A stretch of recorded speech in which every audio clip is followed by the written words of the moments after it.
కష్టపడి సంపాదించిన పైసలు దొంగల భయంతో తీసుకుపోయి నేలలో పాతి పెడితే ఆఖరికి ఏమైందో చూద్దాం. రాజస్థాన్లో మంగ్లీలాల్ అనే ఒక రైతు ఏడాది క్రితం ఒక ప్లాట్ అమ్మిన పైసలు వచ్చినాయి. అవి తీసుకుపోయి దొంగల భయంతో భూమిలో పాతి పెట్టాడు.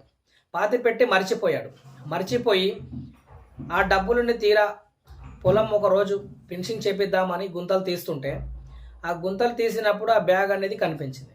తీరా బ్యాగ్ తీసి ఓపెన్ చేసి చూస్తే నోట్లన్నీ చెదలు కొట్టి ముక్కలు ముక్కలుగా అయిపోయాయి. ఆ పైసలన్నీ తీసుకుపోయి బ్యాంకులోకి వెళ్ళాడు. బ్యాంకులోకి వెళ్తే బ్యాంకు వాళ్ళు చూసి దీనిపైన ఉన్న సీరియల్ నెంబర్స్ అయినా ఉంటే ఏమన్నా ఎక్స్చేంజ్ చేసే అవకాశం ఉంటుండే, బట్ ఈ నెంబర్లో మొత్తం కనిపించడం లేదు, ఈ నోట్లు చెల్లవని చెప్పాడు. ఇప్పుడు ఆ రైతు పరిస్థితి అయోమయంగా మారిపోయింది.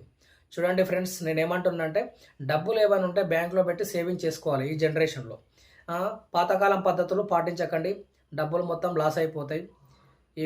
ఈ వీడియో పైన మీ కామెంట్ ఏంటో చెప్పండి.